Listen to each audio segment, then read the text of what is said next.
Hoy me interesa explicar sobre historia de la locura en la época clásica. Uno, parece que hay dos volúmenes. No sé si era un gran volumen y lo dividieron en dos, o si tal cual escribió un libro primero y luego otro. Foucault también escribió Historia de la Sexualidad, uno, 2, 3 y 4. La 4 salió como en 2000, creo que 2013 o 2023, uno de esos dos. O sea, es muy, muy reciente y Foucault ya está muerto. Y Y creo que es porque tenía un montón de escritos referentes a la historia de la sexualidad que post-mortem agruparon en el último volumen, etc. Lo cual es chistoso también porque Foucault dijo que no quería que publicaran sus cosas. O sea, no quería que post-mortem buscaran entre sus cosas. Pero bueno, Foucault es... Algunos... Stephen King una vez dijo que Neil Gaiman era una mina de historias. Entonces, Foucault es algo así como una mina de filosofías, algo así como inagotable, ¿no? Porque todavía se sigue hablando de él. Foucault es uno de los clásicos, o sea, es posmoderno, pero es de los clásicos. Es como Platón, todo el mundo sigue hablando de él, ¿no? Y en Historia de la Locura, en la época clásica, explica en la época clásica precisamente,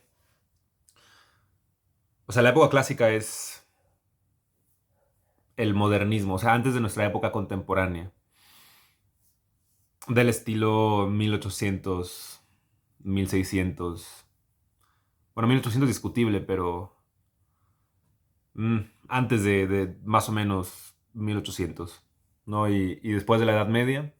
Entonces, en esta época la gente era lógica, bueno, en teoría, ¿no? Pero es la época de Isaac Newton, ese tipo de personas importantes, lógicas. O sea, la época actual posmoderna es la época de, entre otras cosas, los políticos tipo Trump, ¿no? Los que dicen burradas y la gente les aplaude. O sea, siempre ha habido de esos, pero actualmente es donde más hay, tal vez.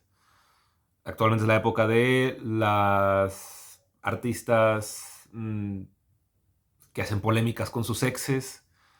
O sea, y también tenemos intelectuales, ¿no? Pero ¿cuántos son realmente y qué tan importantes son? Pues poco. Pero en esa época o sea, Isaac Newton, etcétera, eran más importantes o sea, ellos ocupaban la escena pública, ¿no? Entonces era una época en teoría racional. Y en esa época empiezan también empiezan a iniciar, ¿no? Empiezan los asilos, o sea, los asilos para locos. No sé cómo llamarles, porque es que no hay palabra para designar a un lugar así que no suene mal. Porque hospital, en derridiano, digamos, hablando de la hospitalidad, que es algo así como acoger a todos, sin importar si se lo merecen o no, así es como yo lo interpreto, deconstruyo quizá, es una buena palabra, pero está cargada de significación médica. Irónico que alguien que critique la farmacología de la filosofía que no le parece buena, también hable del término hospital, ¿no? Hospitalidad, etcétera. O sea, del esquema médico no se desprende del todo Derrida. Y decir que los lugares donde recluían a los locos era un hospital me parece indignante para la medicina actual porque les hacían sangrías y una sangría pues es que te saquen sangre a lo loco y ya, creyendo que eso ocasiona algo bueno para ti.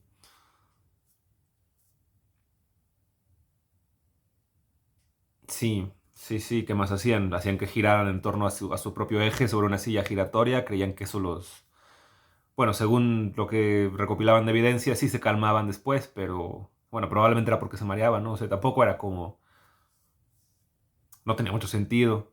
¿No? Y luego en este tipo de, entre comillas, hospitales, en algún momento se hacen las lobotomías también, que es quitar un cacho de tu cerebro y es el cacho que tiene que ver con tus síntomas depresivos ansiosos. Entonces sí, mejorabas mucho, pero dejabas de hablar como en 6 meses después. Entonces no sé cómo llamarle. O sea, y así lo suena como lugar donde llegan los jodidos. O sea, no necesariamente significa eso, pero tiene esa connotación en el lenguaje social que yo manejo, entonces, y no solo yo, ¿no? O sea, que en el que estoy inmerso. Pero bueno, tú me entiendes, el lugar donde recluían a los locos, que tampoco es una forma amigable de decirle, porque recluir, etcétera, suena como, ¿sabes? Como... Entonces, Foucault habla sobre cómo los locos, él hace un estudio, o sea, a Foucault le gustaba lo que escribía Nietzsche. A nadie le gustaba lo que escribía Nietzsche, o sea, y actualmente es el mismo tabú. O sea, a pesar de que Nietzsche sea popular entre jóvenes, ¿no?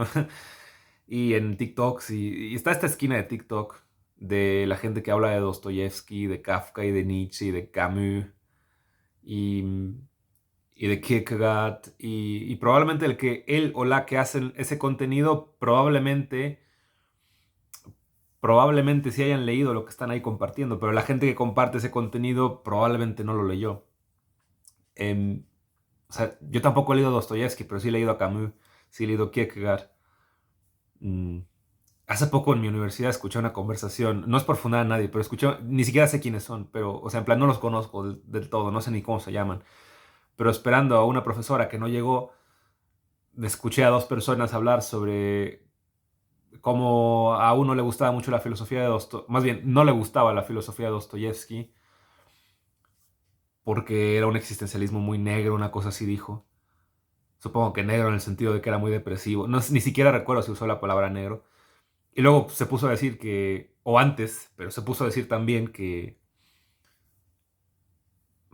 entre leer el manifiesto comunista y leer Hábitos Atómicos, se leería Hábitos Atómicos. O sea, es horror ese comentario. Y el otro le dijo algo, o sea, hay un video donde Luisito Comunica habla con unos terraplanistas. No sé si siga subido en internet, pero en 2020 estaba ahí, o en 2021. Y los terraplanistas le decían en sus teorías locas, no sé qué. Y Luisito, que no creía en esas teorías, pero que es un... No es un people pleaser, pero es una persona que quiere caer bien, que no quiere meterse en problemas con otras personas. Tenía que ver con Riggs, ¿no? Riggs es este cabrón creo que drogó a una persona, ¿no? Para violarla después. O sea, creo que hay... O sea, creo que se hizo un proceso y salió como culpable. Entonces, supongo que es verdad. No estoy seguro. O sea, no estoy muy enterado del tema, pero por lo que sé, así salió, ¿no? Y se puede ser solo rumor, pero según yo eso fue legal. Y estaba hablando con Riggs y estaban hablando de la Tierra plana y de estas teorías que tienen sobre cómo los polos y ese tipo de cosas, sobre cómo el gobierno y en fin, cosas raras, conspiranoicas. Mm, y Luisito estaba de acuerdo, en plan, no estaba de acuerdo porque creo que no cree en eso.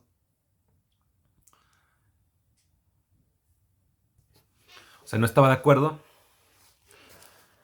en principio, ¿no?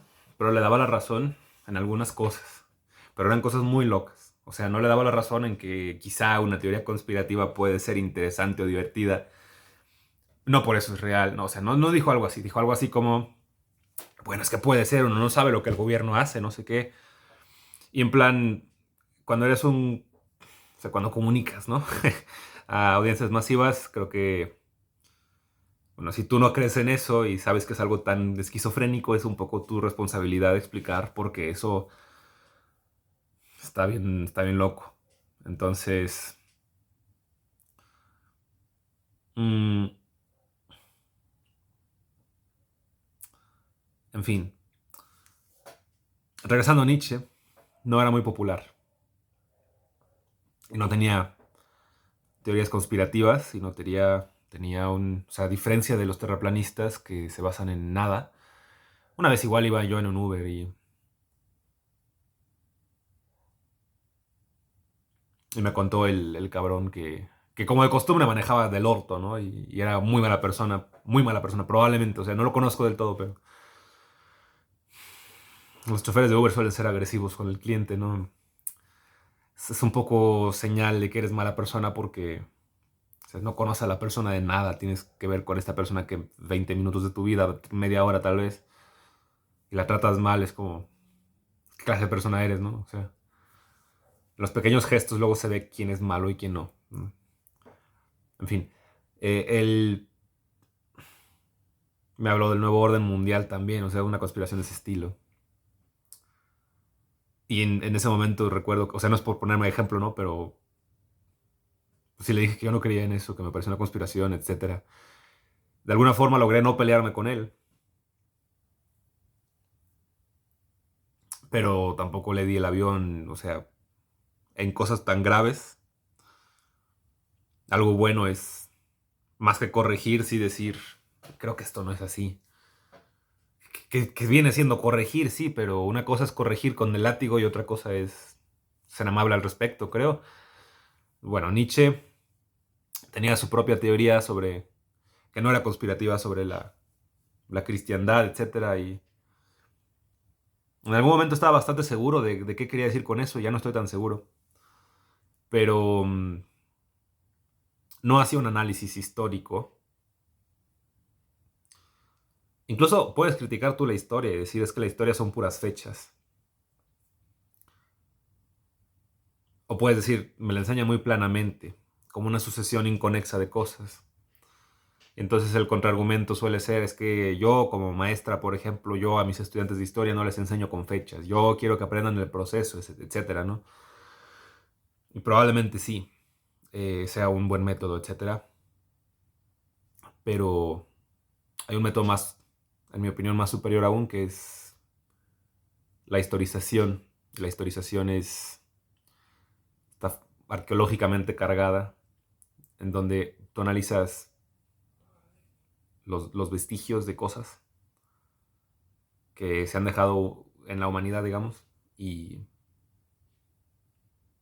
y de ahí como detective que ve una escena del crimen sacas una hipótesis sobre cómo van las cosas, sobre cómo evolucionó la humanidad. Y Nietzsche hizo eso, con el cristianismo, etcétera. Y Foucault usa ese mismo método. O sea, pese a que a nadie le cae bien Nietzsche como filósofo en el mundo filosófico, actualmente sí, pero Foucault es tan basado que sí lo retoma y usa el mismo método. Entonces usa el mismo método, pero no para estudiar la religión y la moral, sino para estudiar la locura.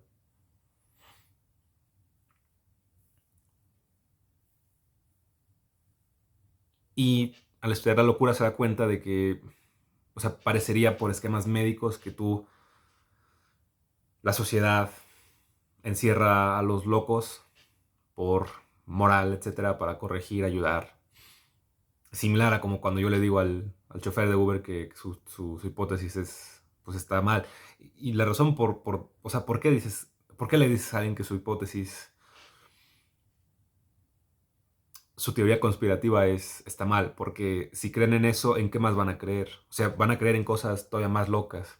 No, y de las teorías conspirativas al fascismo, al protofascismo, etcétera, hay pocos pasos. Y luego o sea, le abres la puerta a muchas cosas raras en tu vida, creo. Entonces, sí es responsable corregir, ¿no? En ese sentido. Pero la locura no se la corrige. O sea, Foucault se da cuenta analizándolo historizadamente, arqueológicamente, por cómo han evolucionado no sé si llamarlos asilos, ¿no? De locos. Se da cuenta de que en realidad son mecanismos de exclusión.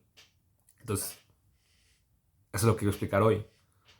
Él pone, él escribe, no es en realidad más que el esquema de exclusiones sobrepuestas. O sea, y actualmente, o sea, Foucault es el que abre estas cosas en el discurso político. Es uno de los que abre estas cosas. La interseccionalidad no es su concepto, ese concepto es de, creo que es una mujer negra. Y no recuerdo cómo se llama porque tenía un nombre artístico. Y era un nombre artístico muy raro y no me acuerdo de él. O sea, mi culpa sí, pero también me imagino que si se llamara de otra forma me acordaría más.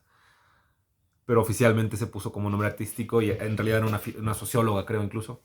Y hablaba de la interseccionalidad. Y decía, es como cuando manejas en un coche. O sea, el coche puede ser marca Nissan, sí, pero además puede que le falte un cilindro, puede que tenga algún problema en la llanta, o etcétera. O sea, no solo es un coche marca Nissan. De la misma forma que, digamos, una mujer no solo es una mujer, y por eso no solo está como en el estatus de mujer, en el sentido de está oprimida más que el hombre, etcétera, sino que además es mujer negra, quizá, o mujer negra lesbiana, o mujer negra lesbiana en una silla de ruedas, como un personaje de Stephen King que se llama Susana.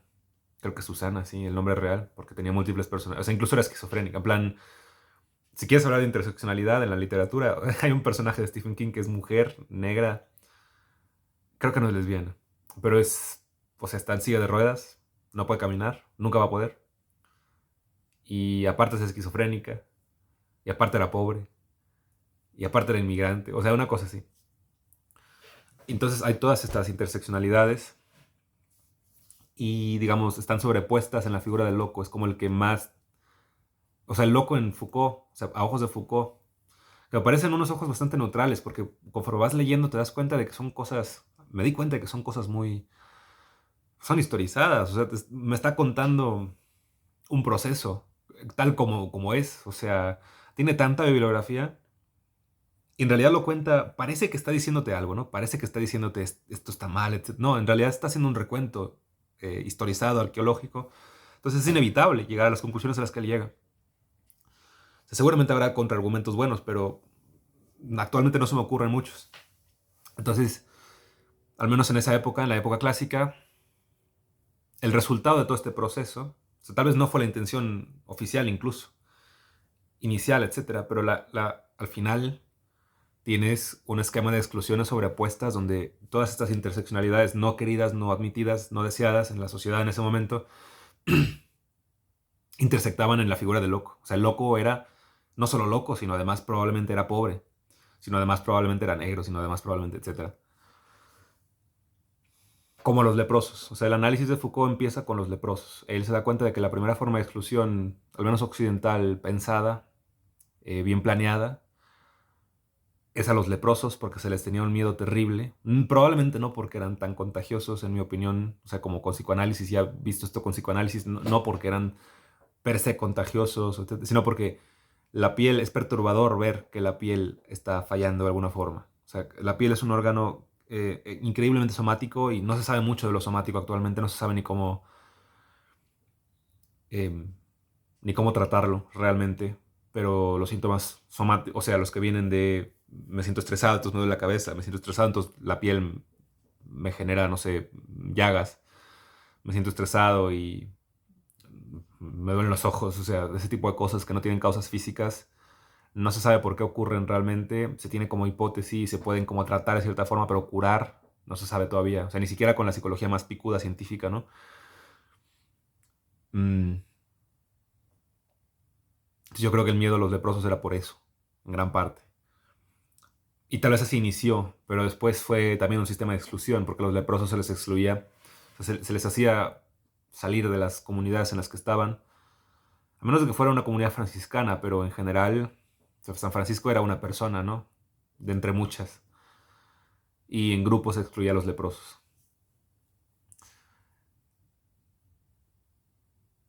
Mm, y luego dice Foucault, su sentido no puede obtenerse de su resultado. O sea, se refiere a que todo este proceso que describo de la locura, eh, tú no lo entiendes. Más bien, si tú solo ves el resultado y ves como actualmente para qué sirven los manicomios, manicomio es una palabra que me gusta más, no entiendes como todo esto, tienes que verlo como en proceso. No se había expulsado a los leprosos para contener el contagio, lo que yo decía, ¿no? Foucault no habla sobre esta somaticidad, pero sí habla sobre, de alguna forma te hace ver que, incluso no es muy explícito al respecto, pero creo que su posición, su conclusión, su hipótesis al respecto es que los leprosos son como el chivo expiatorio social, o sea, había que aislar a unos, ¿no? Y Zizek lo explica bastante bien, hay antagonismos sociales inherentes que son de clase. O sea, la sociología tiene como tres diferentes modelos grandes, importantes, populares sobre por qué la sociedad no funciona como tal vez debería. Uno de ellos es, hay conflictos de clases. Los otros dos, es que en el fondo, como marxista que soy, yo concluiría, bueno, materialista, concluiría que al final sigue recayendo en la lucha de clases estos otros dos caminos que tiene la sociología de decir por qué la sociedad no funciona.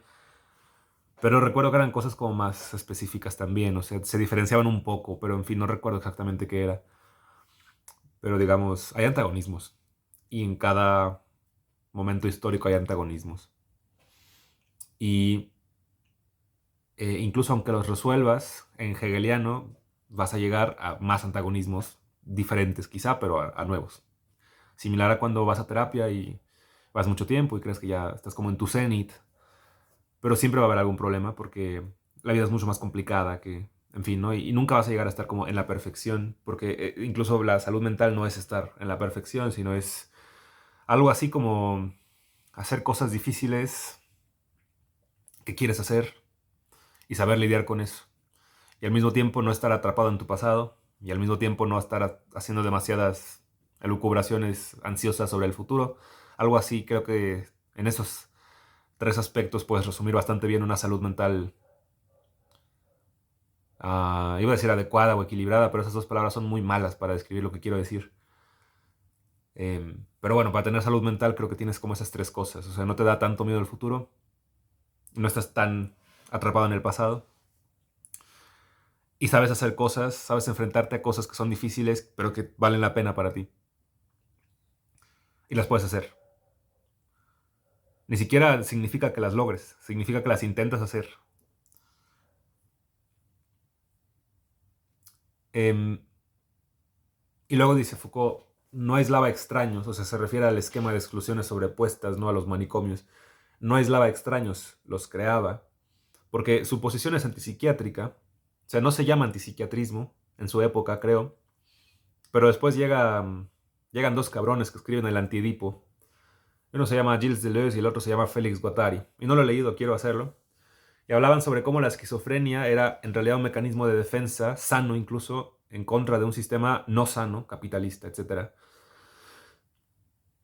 Y eso se llama antipsiquiatría porque critican, probablemente sin querer, ¿no? Pero con la mera conclusión que sacan, critican todo el aparato psicológico, porque la idea de sanar a gente mentalmente enferma es nada, porque si el sistema es el que está mal y es el que los enferma, y tú según lo sanas con tus trucos de terapia, no estás sanando nada.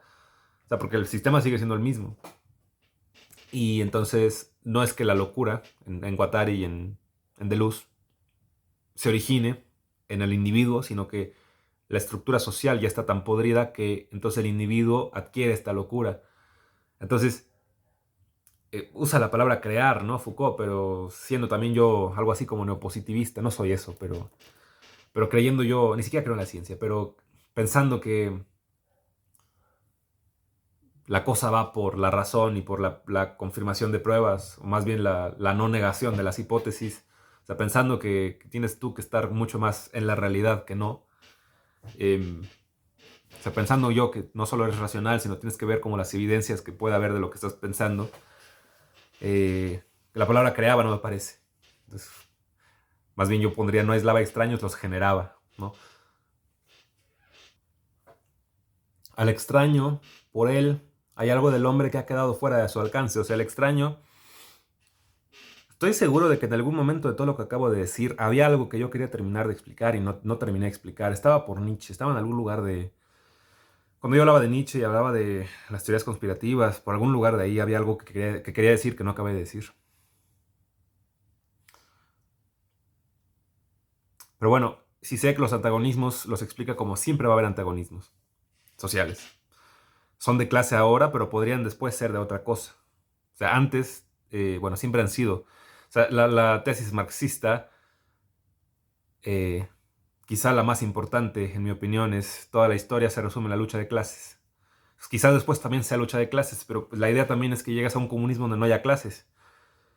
Eso ya es paradójico, imposible en el sentido derridiano, porque si toda la historia es esto, pero después se supone que creas como la utopía, o generas la utopía, pero en plan, eso no rebate tu tesis mayor.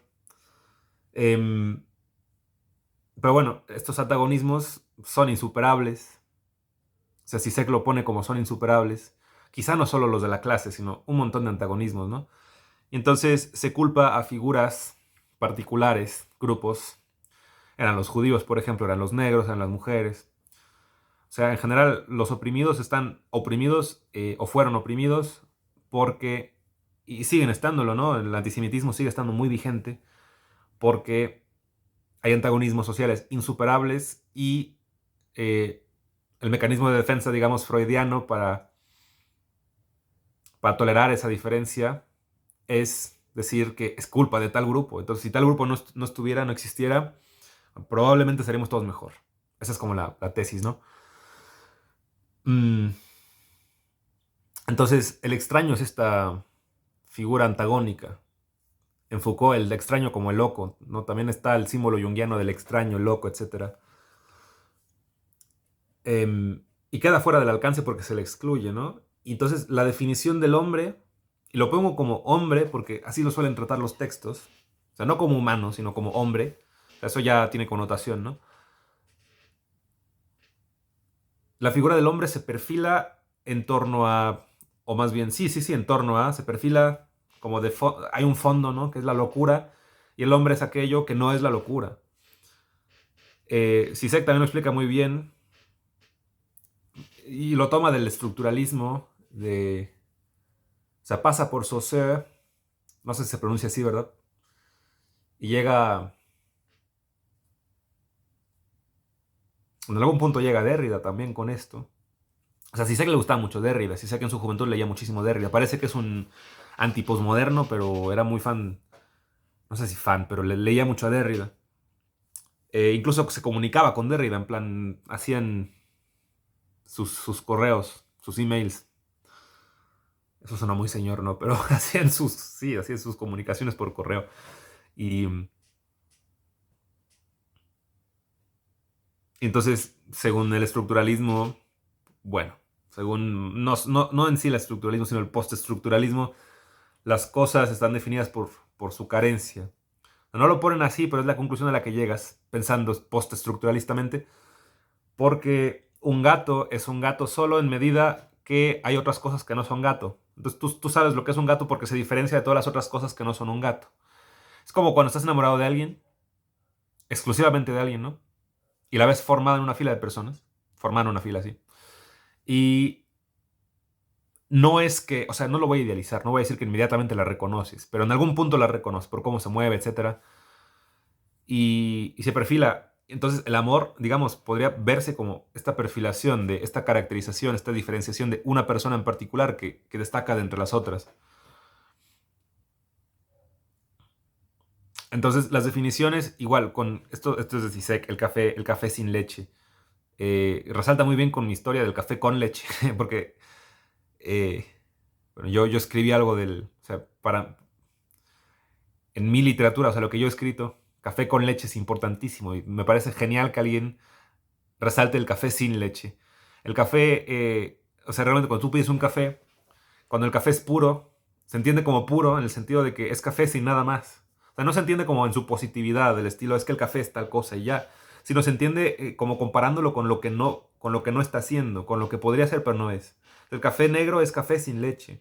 El café con leche es café sin que sea puro. Y piénselo así, porque no hay cosa que puedas definir en su positividad. O sea, ¿qué puedes decir tú? Es que tal cosa es tal y ya. O sea, cada definición en realidad solo es una comparación con otras cosas. Medir es comparar. Al final, toda medida, centímetro, metro, todo lo que tú quieras, Newton existe en comparación a otras cosas. O sea, un centímetro es tal y es chico en comparación a un metro. Y todas estas medidas son contingentes, etcétera. O sea, no hay definición que no dependa de otras. Y todas ellas son en su negatividad, en hegeliano. Entonces, Foucault habla del ostracismo, habla de la arqueología de una alienación. Alienación lo subrayo porque alienación es el concepto marxista. En Foucault hay muchos rastros, perdón, de filósofos que a mí me gustan y que a Zizek también. Me parece interesantísimo. Yo pensaba que estaban muy alejados el uno del otro. Pero a Foucault le gustaba mucho Marx también. De hecho, Foucault es un postmarxista. No sé si se considera él a sí mismo postmarxista, pero lo consideran. Porque en algún punto pues pasa esto de Berlín, etcétera, y todo el mundo dice, wow, esto significa que el comunismo no funciona. Y luego pues hay estos memes también supongo que de los de la derecha alternativa que dicen, hay un video de Negas del comunismo, que está una rata o algo así hablando con una persona que es más guapa que la rata, ¿no? Y la rata está defendiendo el comunismo y dice, es que eso no era verdadero comunismo. Y la otra persona le dice, bueno, pero esto era un estado totalitario donde morían un montón de personas y no sé qué. Y el otro dice, pero eso no era verdadero comunismo, es que no le dieron chance de ser verdadero comunismo. Bueno, pero este otro caso de acá también está igual y todo está feo y es comunismo. No, eso no es verdadero comunismo, no hemos llegado al comunismo. Y en plan, aquí el chiste es que el comunista es estúpido, ¿no? O sea, eso es todo, ese es el chiste. Es como un comunista entra a un bar, qué pendejo, es una cosa así. Es el chiste. Bueno, alienación es la alienación del trabajador. O sea, Marx cree que el trabajo existe para que sea importante para el trabajador. O sea, el trabajo es algo en lo que tú te ves identificado. O sea, tú haces un trabajo y entonces dices, wow, me quedó muy bien esta cosa que hice. Me veo identificado. O sea, es como lo que pasa inconscientemente. Es gratificante el trabajo en esencia. O sea, para Marx el trabajo, o sea, Marx, pese a que en su vida era flojo, discutible también porque escribía un chingo, ¿no? Pero para Marx el trabajo no es nocivo. Para un marxista el trabajo no es nocivo. Para un marxista el trabajo es algo gratificante, que sirve. Pero el trabajador actual y moderno, ¿qué hacía? O sea, en general hacíamos cosas repetitivas, tipo, ¿cuánta gente no trabaja en un ambiente del estilo Subway, no? No haces lo mismo todos los días y te tratan mal y no hay propina y ese tipo de cosas, etcétera. Incluso los trabajos bien hechos, o sea, los que se quieren, tienen mucho que ver con incluso burocracia. O sea, un académico, por mucho que se dedique a estudiar lo que quiere estudiar, pues también da pláticas que no quiere dar, hace burocracia que no quiere dar, tiene que hacer papers a lo loco porque si no se le pierde el SNI. Foucault, lo que se trata entonces de determinar no es qué categoría patológica o policíaca fue así enfocada. Lo que hace falta saber es de qué horizontes diversos venían aquellos que han partido juntos bajo el golpe de la misma segregación. Aquí lo relaciono, o sea, policíaca es interesantísimo porque la idea de que la policía es mala probablemente ya se rastrea desde Foucault. Em, y Foucault, insisto, era un postmarxista. Entonces, sin embargo, el cadáver de Marx en Derridiano sigue en él.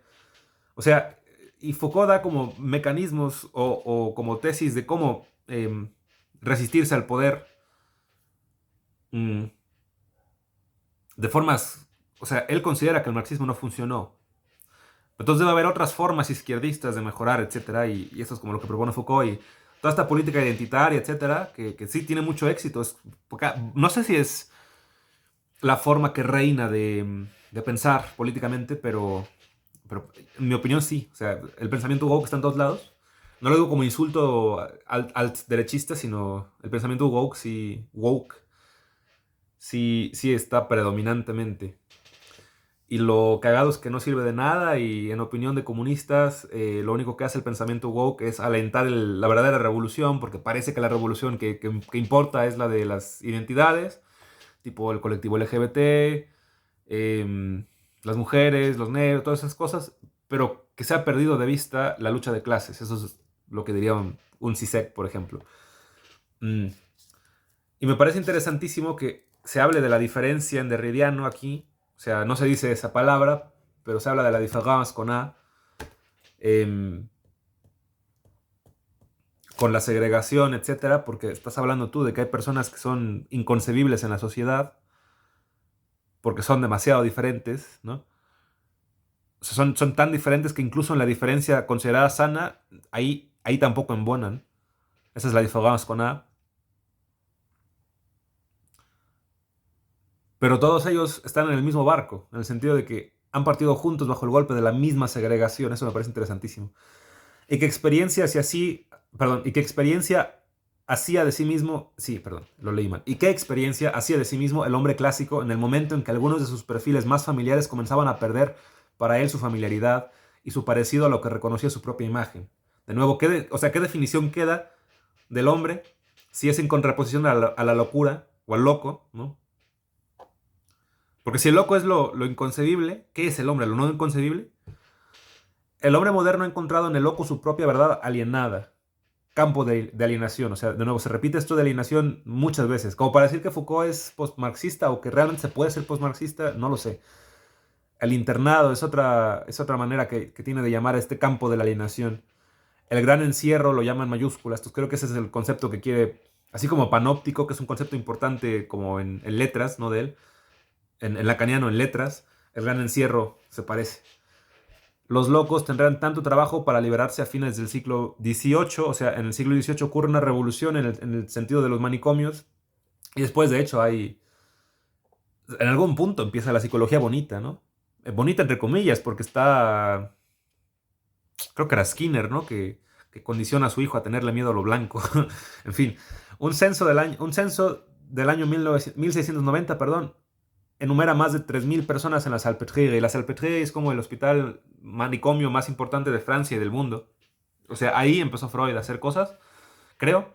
y estaba ya antes ahí un cabrón llamado Charcot, Jean-Martin Charcot, y ese güey creía en la hipnosis. La hipnosis creo que está comprobada que sí funciona, pero hay que hacerla muy bien, es muy difícil. Igual que las pruebas proyectivas también, seguramente son reales, son útiles, pero la gente que las hace tiene que ser muy, muy, muy capaz, porque si no interpretan lo que quieren.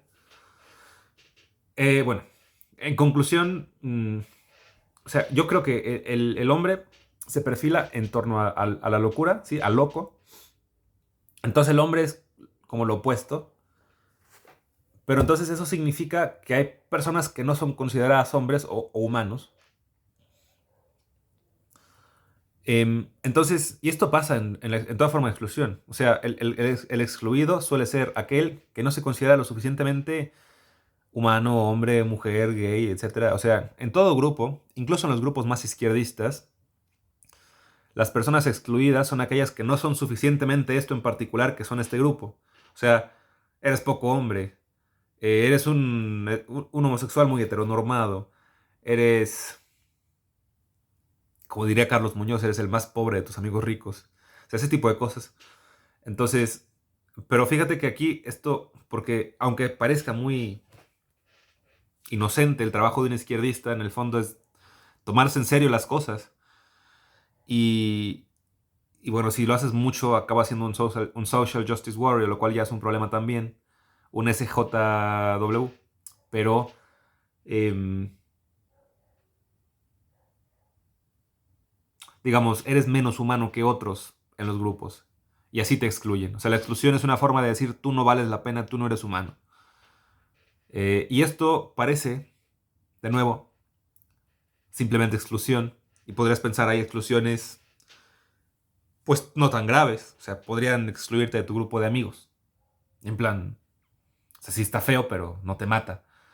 Lo que no te mata te hace solo más extraño, quizá, pero luego llegas al holocausto también. O sea, la exclusión holocaustiana, ¿no? Ocurre porque los judíos no son personas. O sea, es lo que se piensa, ¿no? Entonces, en fin, interesantísimo Foucault.